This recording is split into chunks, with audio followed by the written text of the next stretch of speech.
A quadratic function is anything that has an x squared as the largest exponent. So the squared is what makes it quadratic.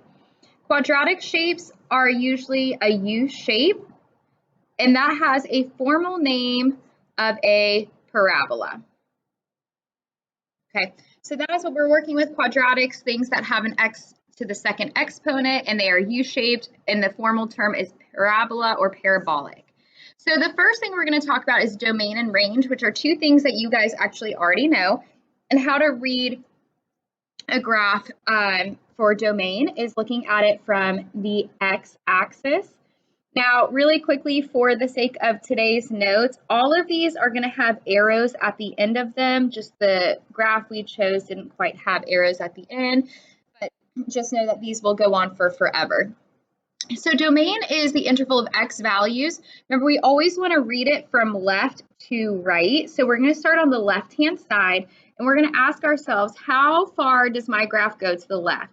Now, on our graph, it kind of looks like it stops here, but this arrow means it goes on for forever, and it's going to go on forever in the left direction, which is negative infinity.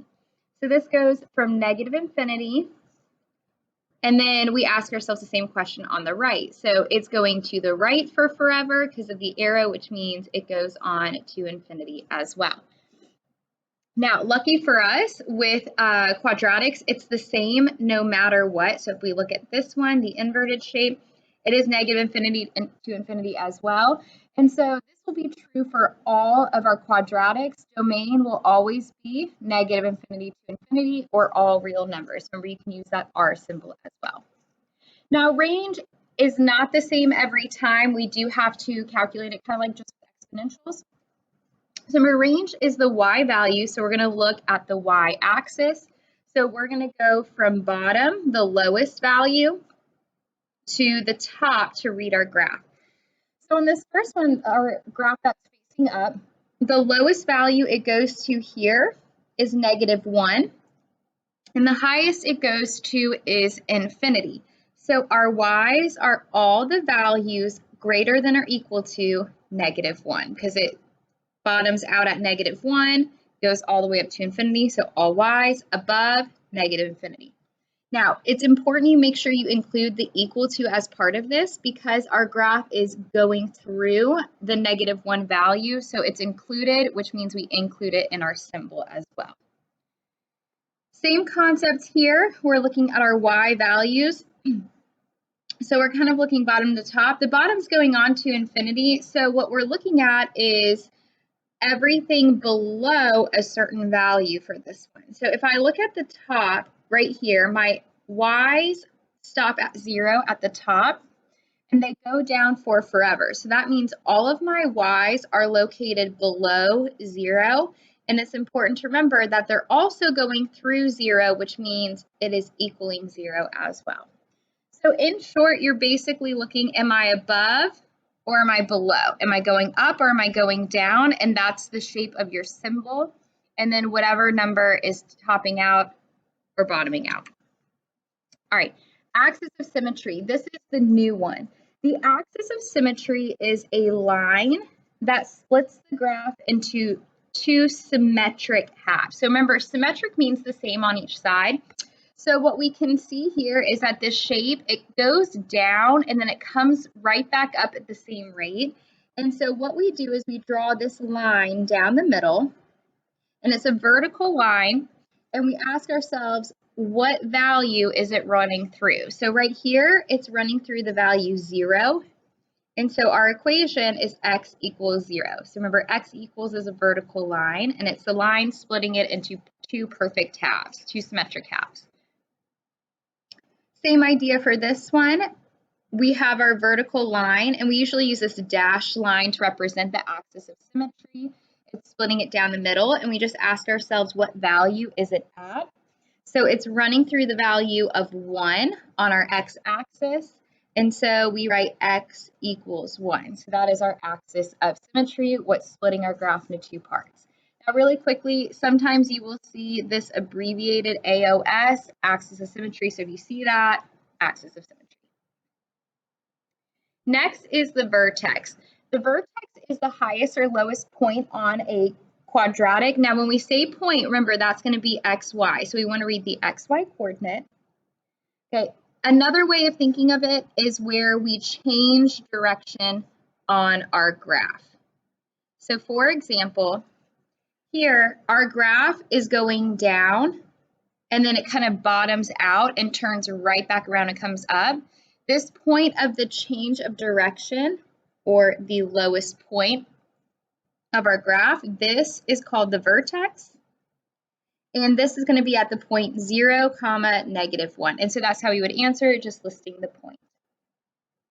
Same idea here. We're going up, topping out, and then changing direction right back down. So at this point at the very top where we change direction, this is our vertex, and that is the point 1, 0.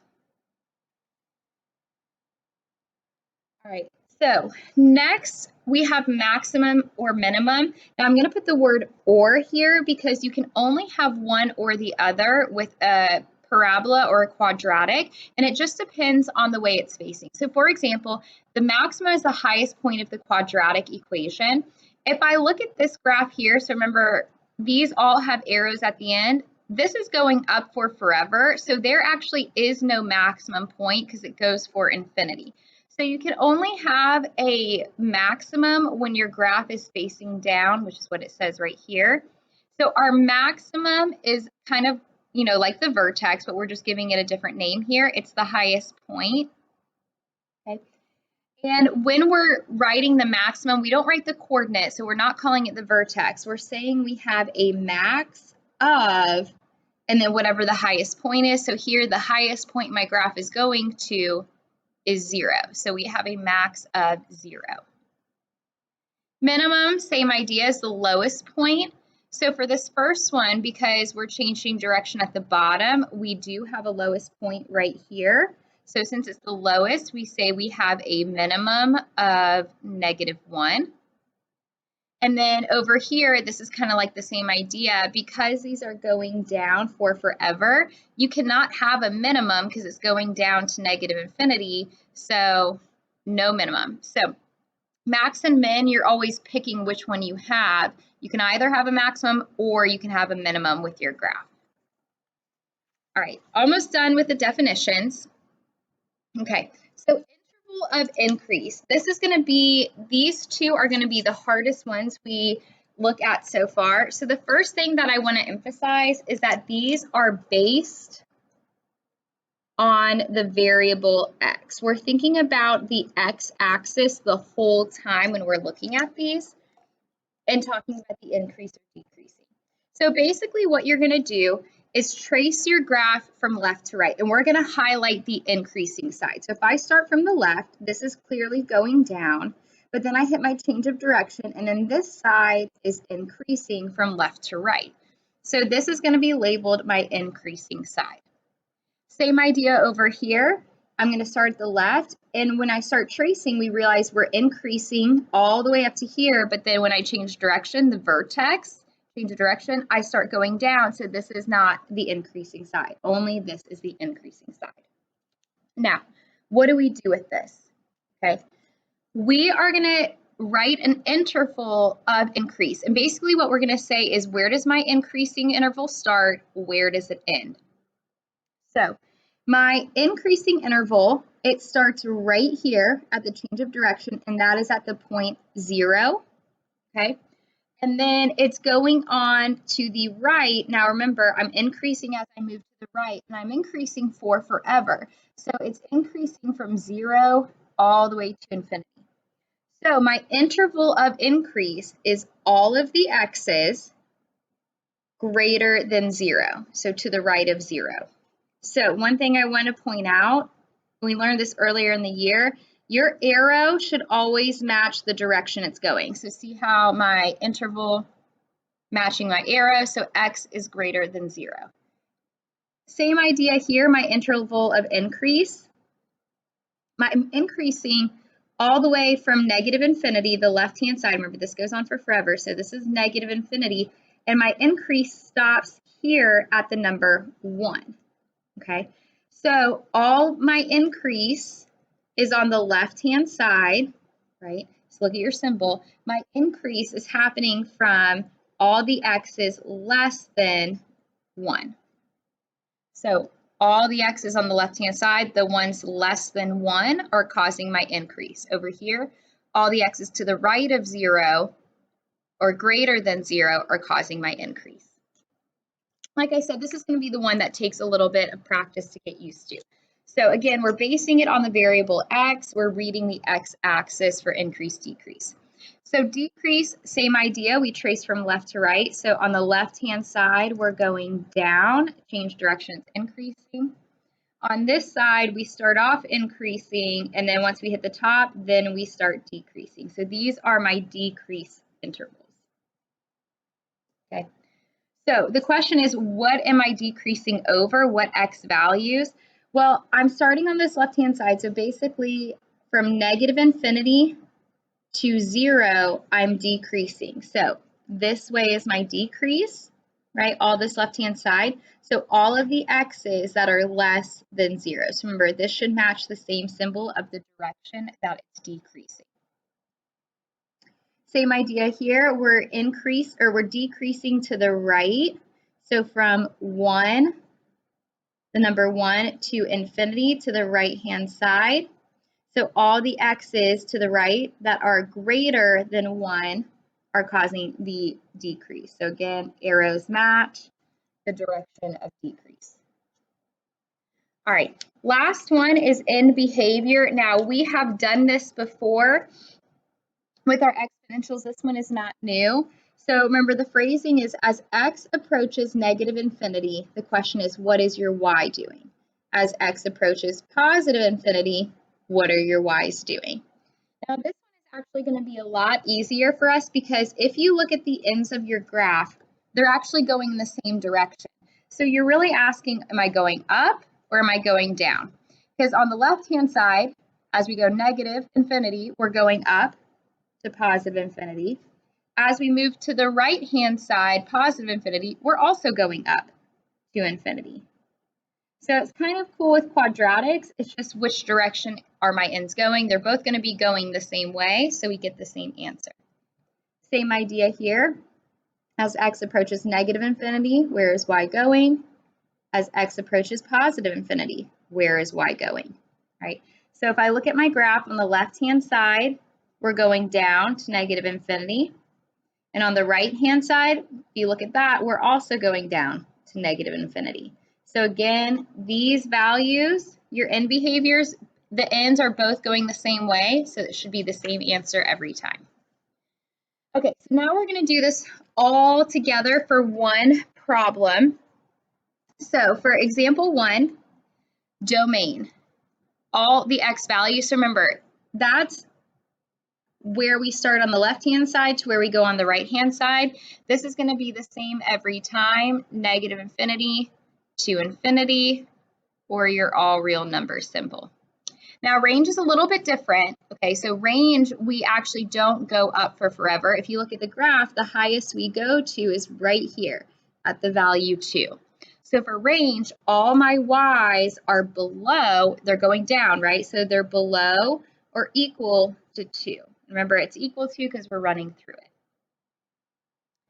The axis of symmetry is the vertical line that we run through. So symmetrically, this is where we're cut in half, and we are cut in half at the value of 1. So you're just kind of bringing it down to the x-axis and looking at the value. So my axis of symmetry is at 1, so x equals 1. Vertex is the highest or lowest point where we're changing direction. So my vertex is here. Remember, this is the coordinate.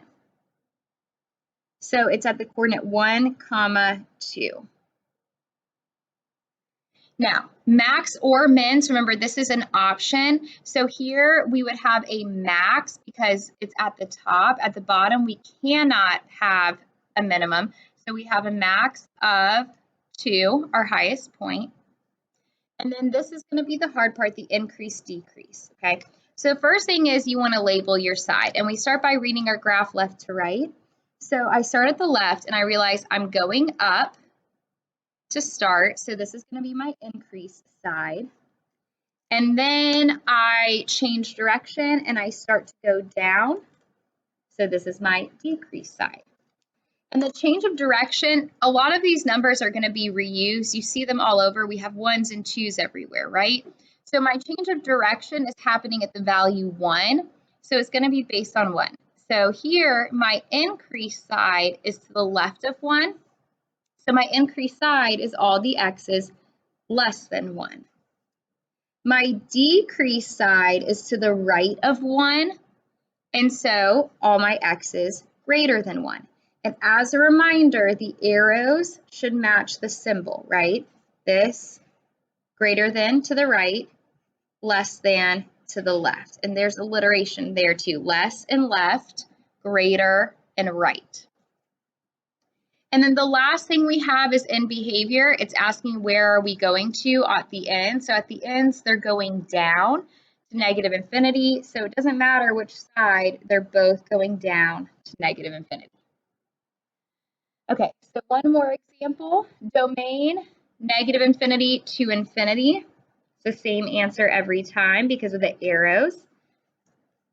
Our range is our y value. So if you look, we're going up for forever, but we're not going down for forever. We're stopping here. This is where my graph stops, and it's stopping at the value of 1.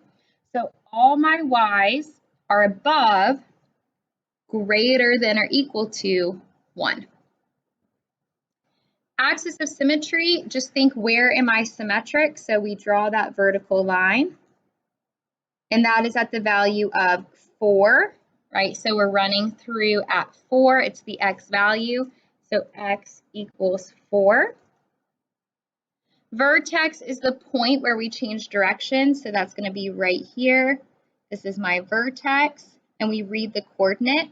So that is the coordinate 4, 1. What you're going to see is a lot of the same numbers, the x's and y's, all center around the center of the graph. So we're going to have a lot of the same numbers everywhere.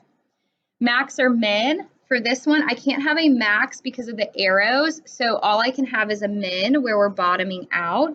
And we have a min, the lowest value we go to is 1. Increase, decrease. So if you look at the left-hand side, this is where we start. We start off by decreasing. So I always like to bring it down to the x-axis and write my words there because it's based on the x value. This is the increase, so I'm going to write again my increase on the x-axis. And it's the axis of symmetry that's splitting in half, so it's always centered around the axis of symmetry, okay? So the decrease side is to the left of 4, increase side is to the right of 4. So increase, my x is greater than 4, so remember, greater to the right, greater, it should match. Decrease is to the left of 4, so the x is less than 4. And the last thing is in behavior, so where are your ends going to? Both ends, remember these are arrows going off for forever. They're going up, so that is positive infinity.